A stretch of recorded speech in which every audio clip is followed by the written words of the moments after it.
So, the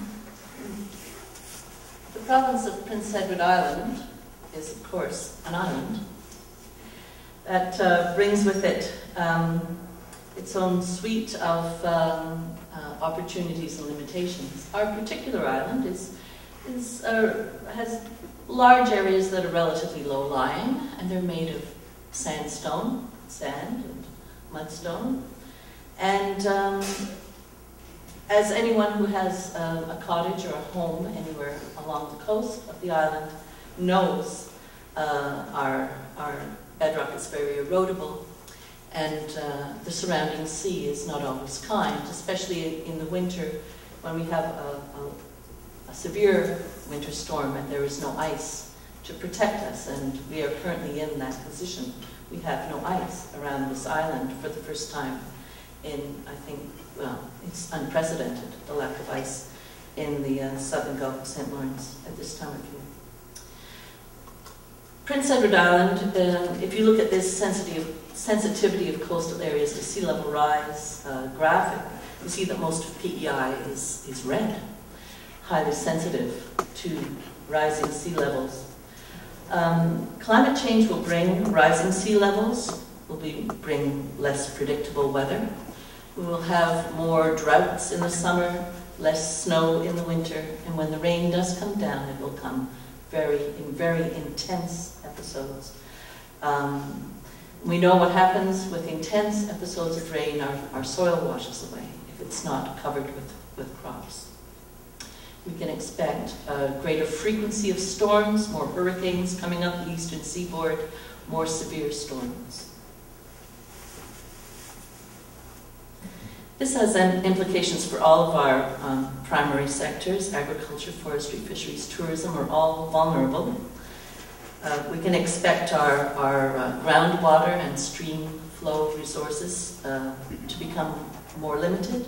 We can expect saltwater intrusion around the coast where people are extracting fresh water in large amounts, for instance, to service urban areas or agriculture and irrigation. So salt water will come in from the sides, and those wells will turn to saltwater wells. We can expect more erosion of coastal land, bridges, roads, wharves, all of our coastal infrastructures, and storm damage and flooding from fairly high tidal surges pushed ashore by more severe storms. We already have invasive species in our waters that are a severe problem for aquaculture. The number and extent of those invasive species is likely to increase. As temperatures rise, we will get insects, ones that never were here before because it was too cold, ones that now overwinter much more easily. Our Colorado potato beetle, for example, in winter like this where there's no frost in the ground, you know, there are going to be lots of Colorado potato beetles on the fields next year, I would predict, after a winter like this. And this type of winter is going to become more common. Some of our native species, everything from trees to wildflowers, will find it less hospitable. They will suffer stress and ill health. This composition of the forest will change slowly over time. In the ocean, they're already seeing major movements of fish stocks off the European coast. Cod is moving north. If our cod ever do recover, they will probably recover somewhere that's not here, not in the southern Gulf where water temperatures are warm. Irish moss, for example, one of our emblematic marine plants, really doesn't like temperatures over 20 degrees. We hope for a recovery of the moss industry, but in a climate change scenario, that becomes a very difficult prospect. With increased heat in the summer, we can expect heat stress in combination with an aging population that could present difficulties. Pollutants that come to us from other jurisdictions with heavy industry combined with increased temperatures are going to result in more respiratory problems related to toxics in the air. And unfortunately, our development, the way that we have developed on the island to date, really has made us very vulnerable. And we are doing things still today that magnify these coming problems from climate change. We're still building in areas where we know are subject to flooding and erosion. We have groundwater and rivers and inshore marine waters that are seriously polluted with agricultural chemicals.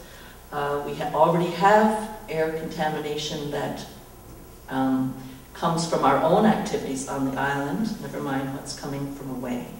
Many of our fisheries are already in decline in the Northumberland Strait in particular, and not just the lobster fishery, but a whole host of species, even ones that aren't fished, are in decline.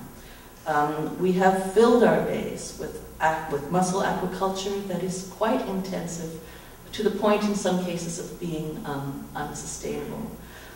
We still have an industrial style of agriculture which leaves our soils very vulnerable to both wind and rain erosion, that have degraded our soils, reduced their tilth and made them more erodible. We've stripped our rivers and coastlines of trees in order to enjoy the view of the water, and therefore endangered those very water bodies. We have no proper comprehensive land use planning, zoning, or regulation.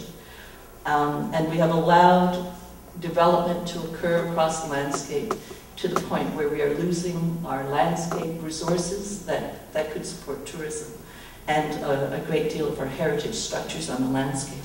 These are all things that we need to get very, very quickly and very seriously pay attention to and get a grip on. Fortunately, we have the capacity to do that. We have, like many islanders all around the world, who see the boundaries of their resources. We are creative and resourceful people. We have a depth of culture and community that will bear us, that will stand us in good stead. We have strong community-based organizations that work very hard to provide services and fill the gaps in government services. We have a culture of mutual assistance. You just have to listen to the number of fundraisers that erupt when somebody's house burns down or someone has cancer and has to go away for treatment. We have a strong attachment to the land, in some ways perversely too strong, in ways that make us resist regulation and management. And we have to dig down and find the stewardship ethic that will allow us to cooperate with one another and allow ourselves to be regulated, to be told what to do on our own property. Because it's not just our property. It is the future of our children and grandchildren. It is the basis of life for ourselves and all other species on this island, and we need to cooperatively manage. And we know that we're all getting older, and lots of people are coming home to retire on this beautiful island. We may, in time, be something of a burden and a vexation to our children and to our neighbors. But we also have many productive years, hopefully great store of collective wisdom. And I think our aging demographic is not just a challenge, but also a tremendous resource that can be mobilized at the community level.